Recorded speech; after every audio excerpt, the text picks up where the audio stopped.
In the early 50s, the mid-50s,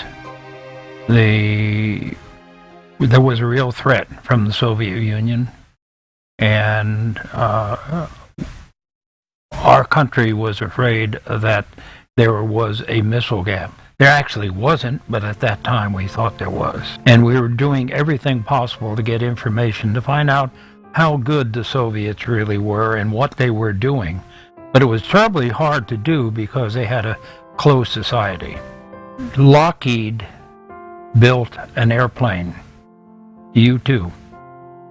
The U.S. government took a risk, and they began overflights of the Soviet Union.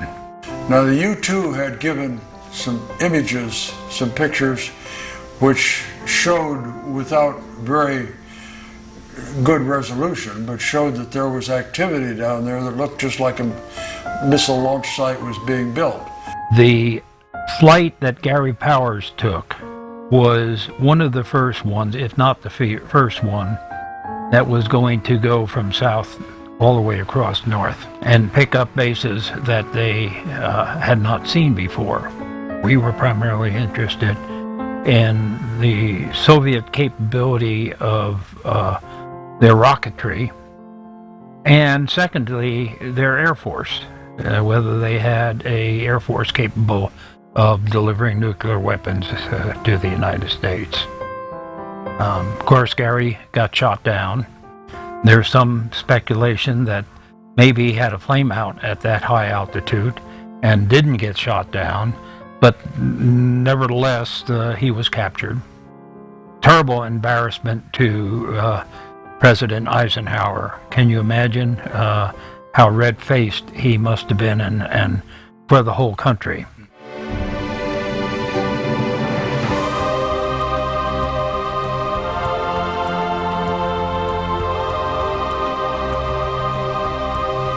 The Corona program had just returned the first batch of reconnaissance photos, and they were about 87% cloud cover.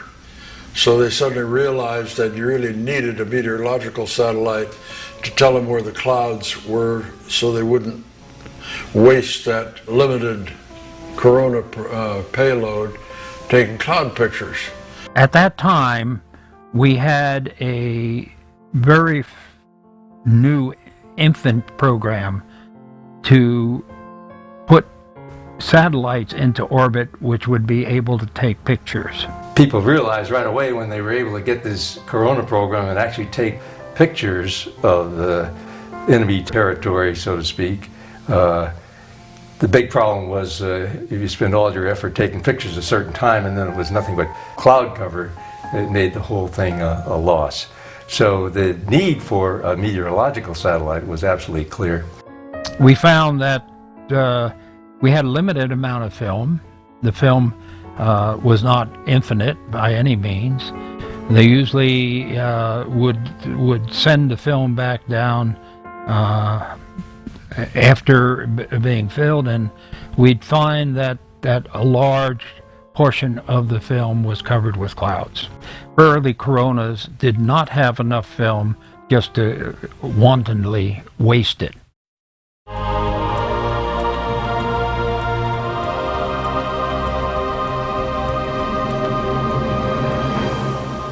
Nimbus is at least 2 years from flight. We have nothing else to offer, but RCA has this proposal, and Sherrick says, send them in to me. So RCA went in and briefed Sherrick. Sherrick sent him immediately out to the West Coast to General Greer, who was then his West Coast director, and they listened to the pitch, and General Greer says, well, we need a program director. So they got a hold of me. I was the only meteorologist around, and I was familiar with the satellite business anyway. And I also had a reputation as a person who had shown some independence on a couple of occasions, sassing a few people. He just loved to piss everybody off. The great fear was when he left that all those guys were going to catch up to us. So they offered me the directorship. Tom was given the job of developing a weather satellite which would be operational. Going back over that period, it's interesting to me that Colonel Haig did such a great job of pulling together resources on a very low budget to put up the early versions of the satellite. Idea was to run a quick and dirty program to fill the gap before the national system got into operation.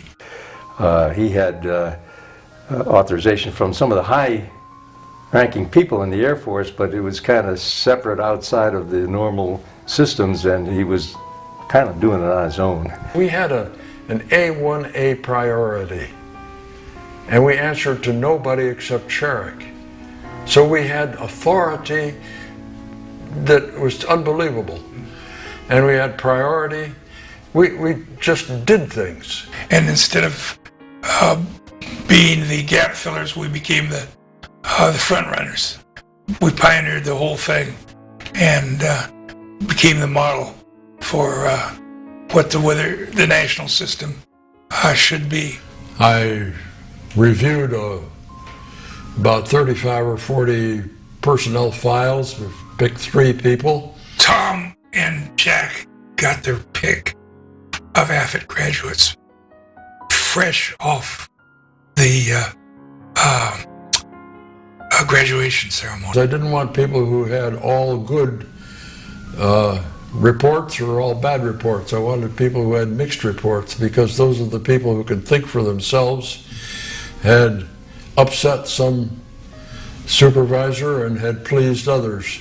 I got lent to Colonel Haig to do this work, and my nominal bosses, the ones who were writing my effectiveness report, were not cleared to know what I was doing, so my career, I think, suffered a bit. And that's what I wanted, was people who could think for themselves. And that's what I got, too, real tough guys.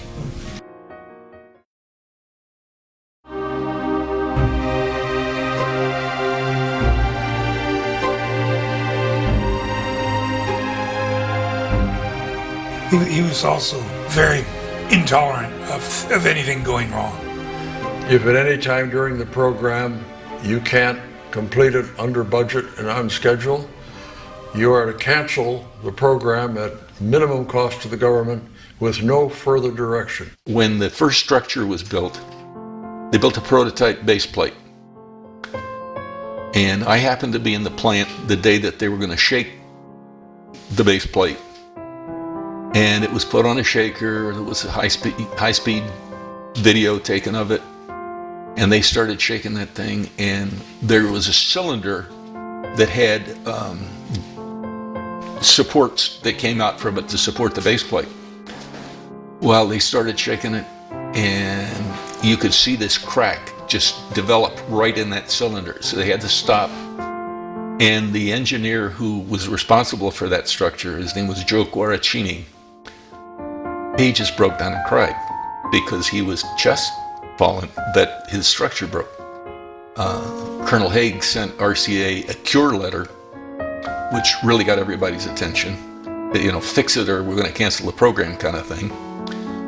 And so another mechanical engineer picked up the mantle, and he made some design changes, and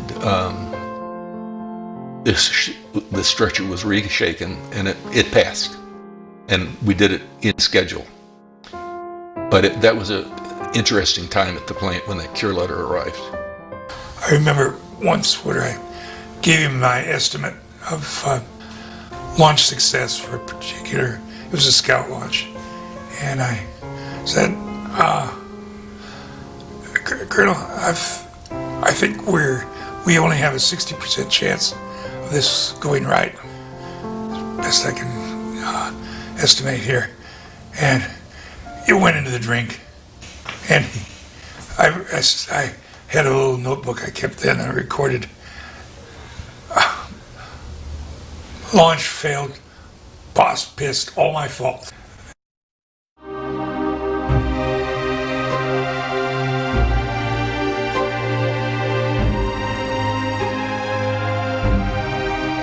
Our first launch that we tried was a failure because the second stage of the Blue Scout burned out through the side of the casing and tumbled and was gone.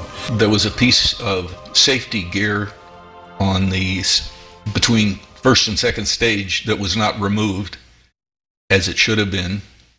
I was not party to the investigation of why that happened, but what the result was, when the second stage ignited, instead of there being no first stage below it and the exhaust plume being able to expand like it needed to, it didn't. The second launch was successful. The third and fourth launches were both failures because the range, we didn't know why, but they were identical failures. And Dick Gear figured out exactly why. We used a system with an automatic gain control on it to get the destruct signal to the rocket that was being launched in case it was going off course. When the rocket trajectory going into orbit cleared that area where it could no longer fall into a hazardous place, he simply turned off the transmitter for the signal and went home. He figured his job's done. As soon as the range safety officer saw the booster leave the range boundaries, he thought his responsibility was over. He turned off the transmitter. What this happened is it came abreast of the Los Angeles basin. When you turn off the signal to an automatic gain control receiver, the receiver says, "Oh, what? I didn't hear that," and boosts its gain out and starts listening as hard as it can to everything. The receiver on the bird then immediately goes with its automatic gain control, goes to maximum gain, looking for a signal. A certain radio station had a pop singer on it that when he hit the sound P in his lyrics, that sounded to the command destruct receiver like a signal to blow, and did. It would pick up a signal of an FM station transmitting at that particular time Frank Sinatra singing a particular song. I wouldn't say it was Frank Sinatra, but it was a pop singer. He said, "Next launch, I'm going to stand behind you with my .45, and if you touch that transmitter button, I'm going to blow your brains out."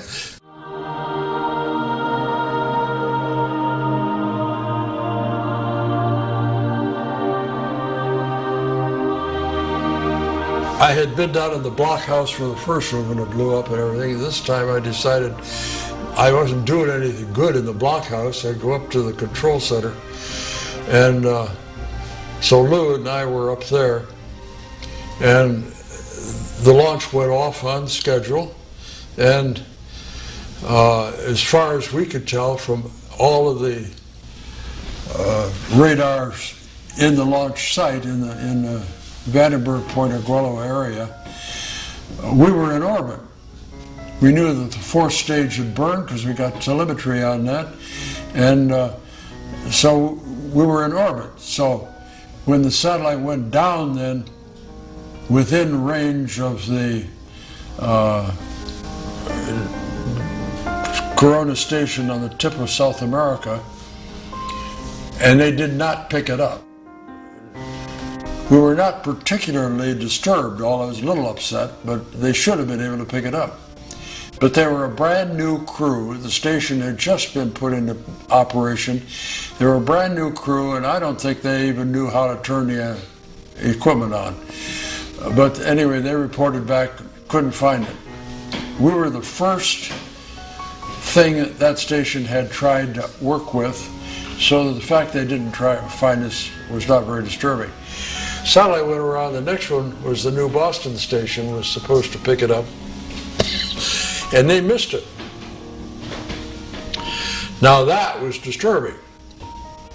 So Lou and I got very, very busy. We had 90 minutes for the next orbit, another pass at New Boston.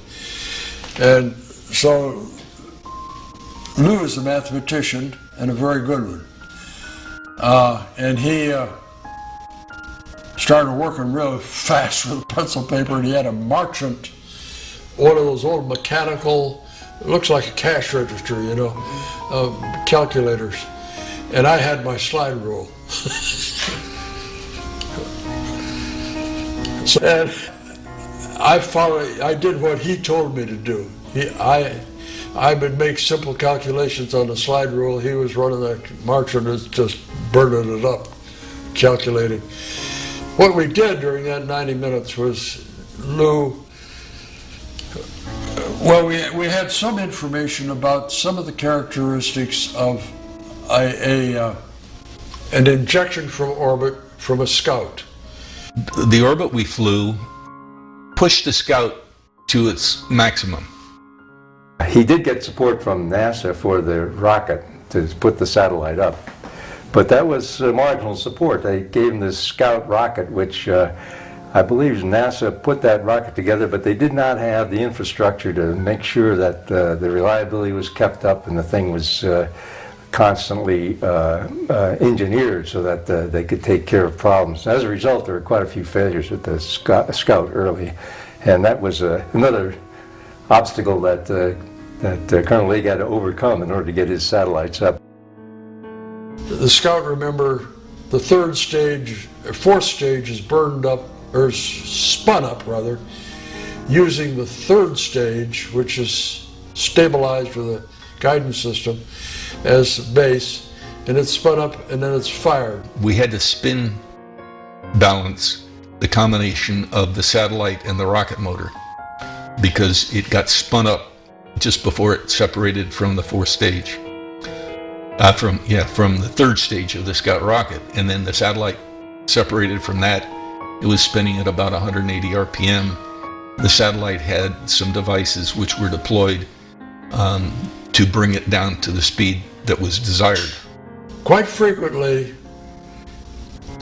the spin has some wobble in it because the fourth stage is quite long, and the control, it's held at the base and spun up there. So as it spins up to 100 RPM, it can be wobbling quite a bit up at this end. Now, if you fire it at that point, depending on exactly when this thing's ignited, it could go this way or this way or this way. There's a range of mistakes that can be made from the perfect orbit that you're looking for. So we knew a little bit about what the dispersion was from previous Scout launches at Wallops Island, NASA launches that we had records for. NASA's interest in how Scout performed was much different than how the Air Force thought Scout should perform. And that led, I think, at pretty high up the food chain, some very interesting arguments to which we were never privy. It turns out that they anticipated the normal dispersion is within about 1.5 degrees of optimal. So we developed look angles for the New Boston station. To me, it seems impossible now, but Lou Ricks was a great guy. Lou Ricks, he was fun to work with. He was a brilliant mathematician and an all-around nice guy. I was sorry to see him leave when he left. We got to be fairly good friends. He would have a blackboard just absolutely covered with equations, and he was our orbital mechanic. He figured out all those orbits. He got on the phone actually to the station manager there at New Boston and wouldn't go through the operating center. He didn't trust any more Lockheed people. And he just didn't want, he wanted to make sure that those guys were going to look this time. So he talked to him and he gave him the look angles and the times and everything for those three things. And so they searched through the first set. I've forgotten where that was. Anyway, it was the one that was to the left and down. That set of look angles, they picked it up. Once you got that, then they had a tracking vector on it, and they quick recomputed the ephemeris, the orbit parameters, and from then on the satellite was found and we were in operation. But that was, we were short of breath after that one.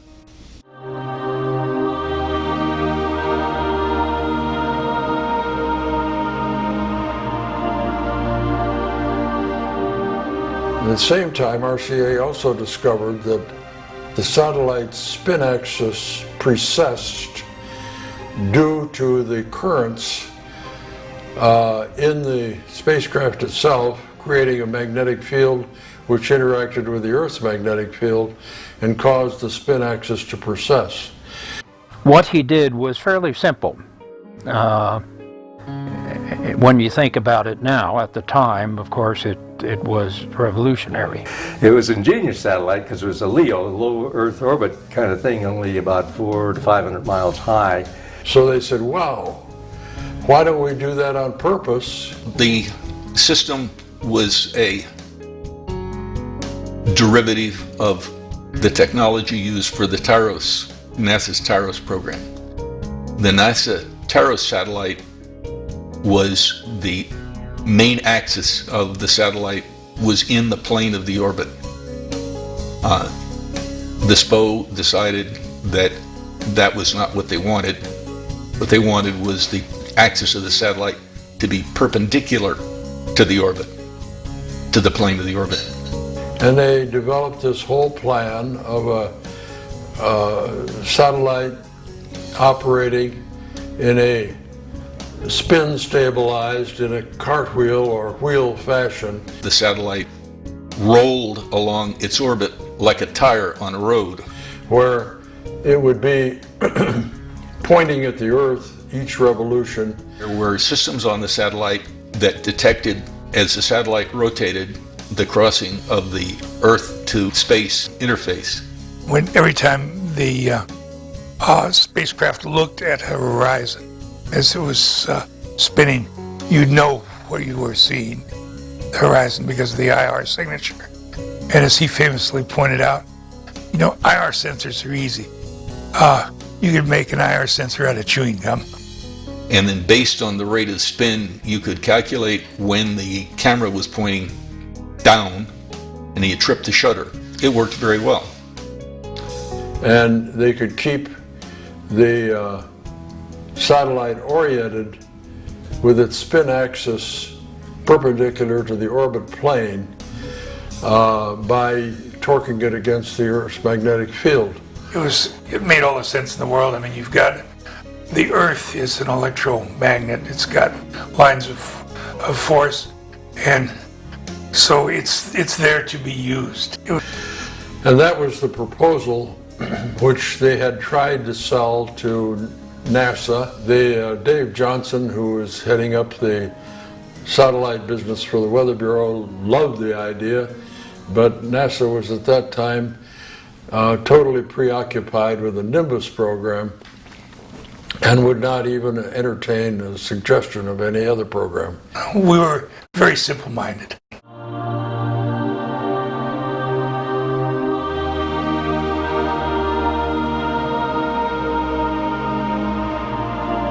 Within the past week, unmistakable evidence has established the fact that a series of offensive missile sites is now in preparation on that imprisoned island. The purpose of these bases can be none other than to provide a nuclear strike capability against the Western Hemisphere. Upon receiving the first preliminary hard information of this nature, last Tuesday morning at 9 a.m., I directed that our surveillance be stepped up. During one of my periodic briefings, every month I would load up my little charts and go in to brief Dr. Charek. And when I was in there briefing him, he said,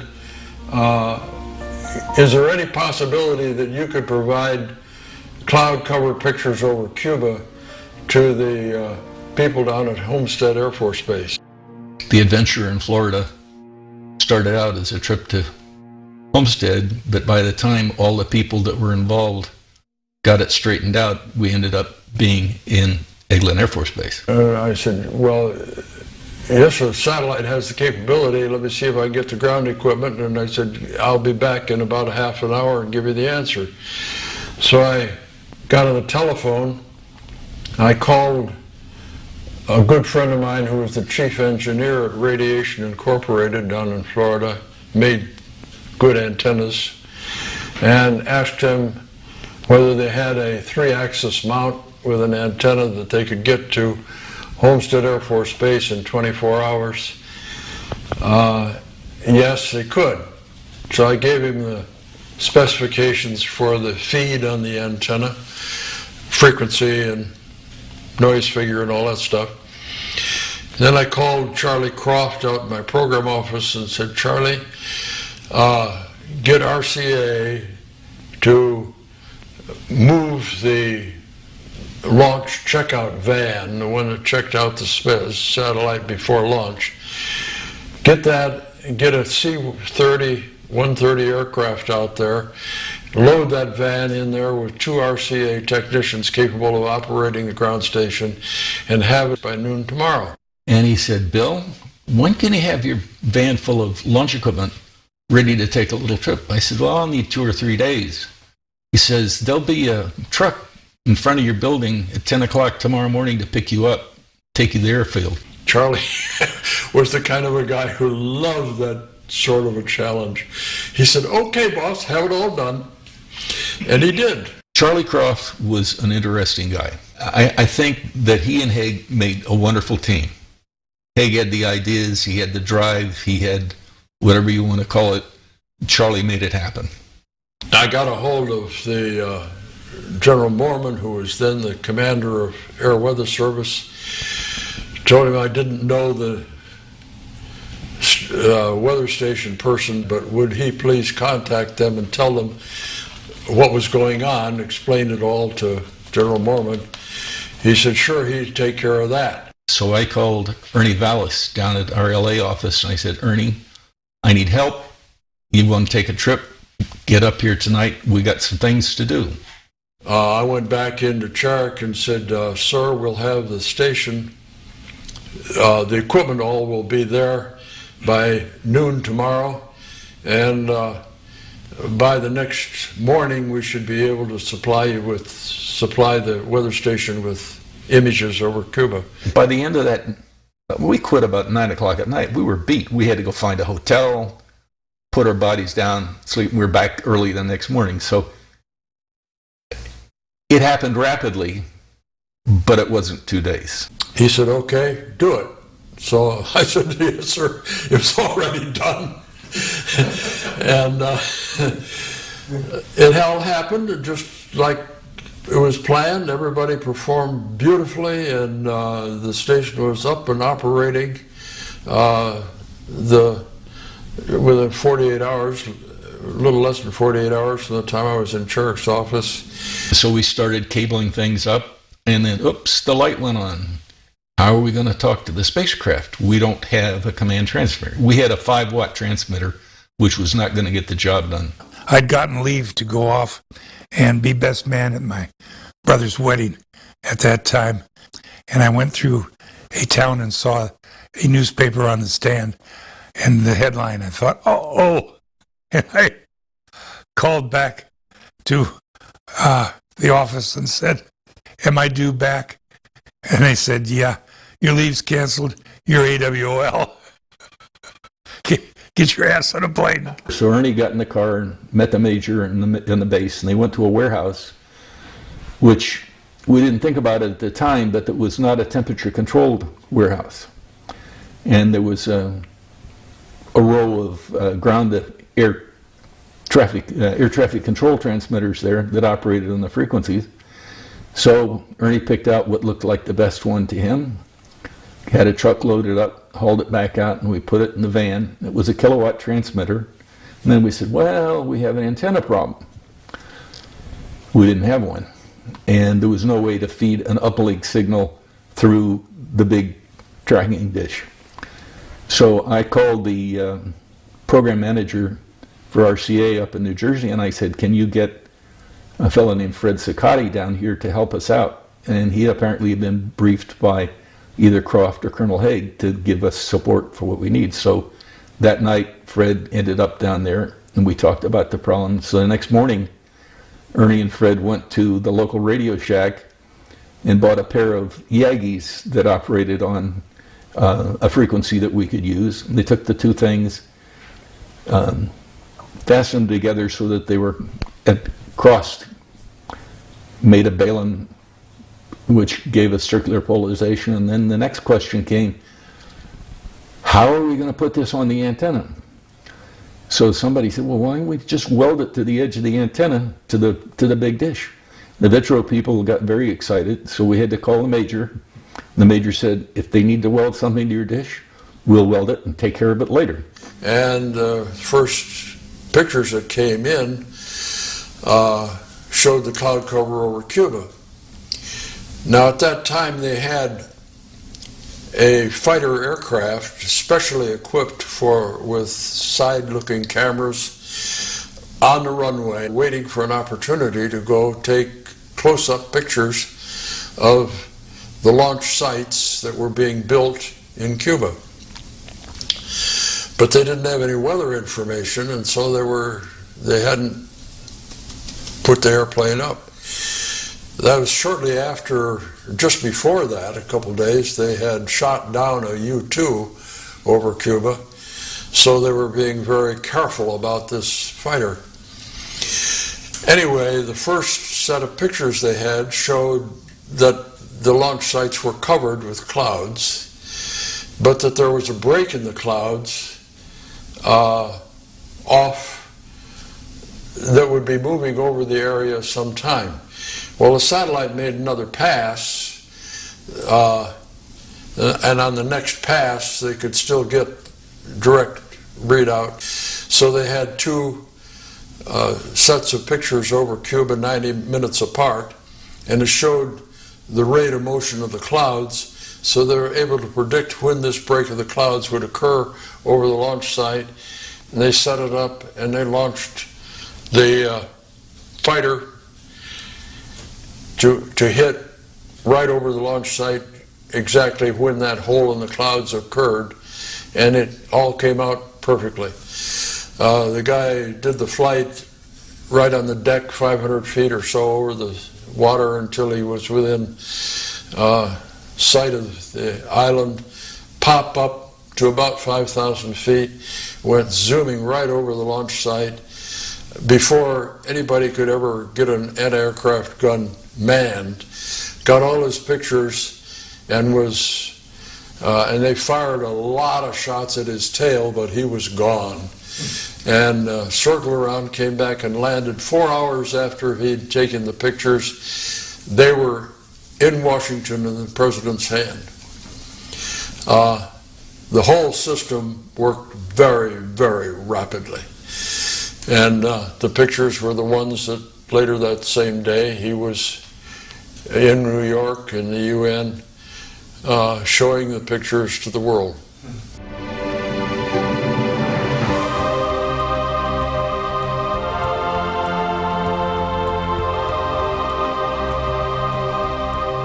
Launching was really fun in that,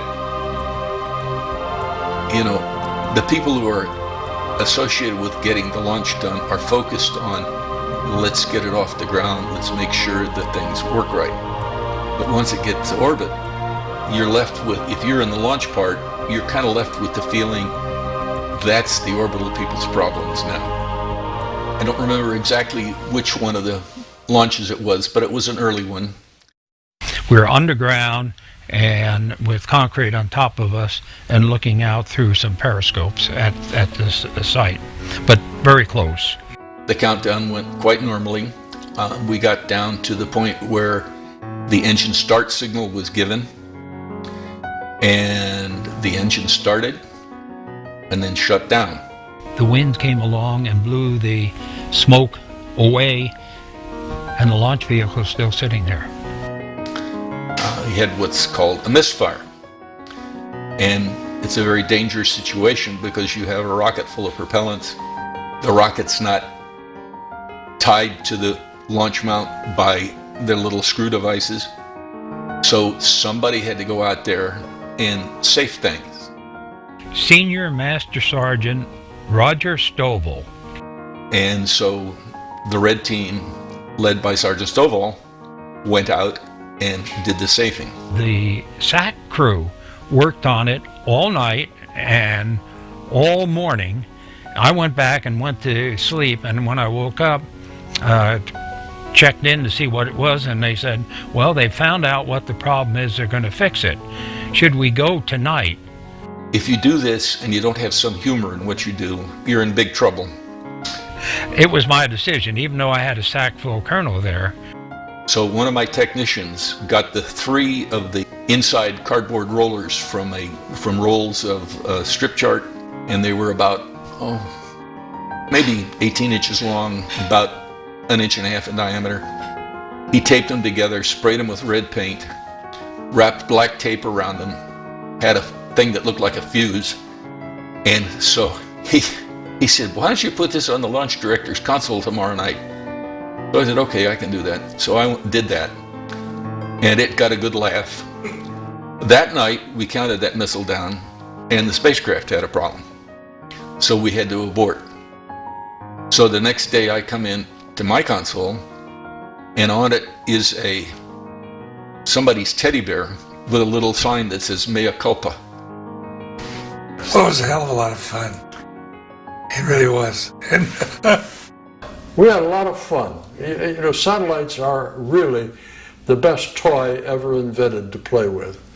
And when you have a surplus of them up there and a lot of free time, you might as well use them, and we did.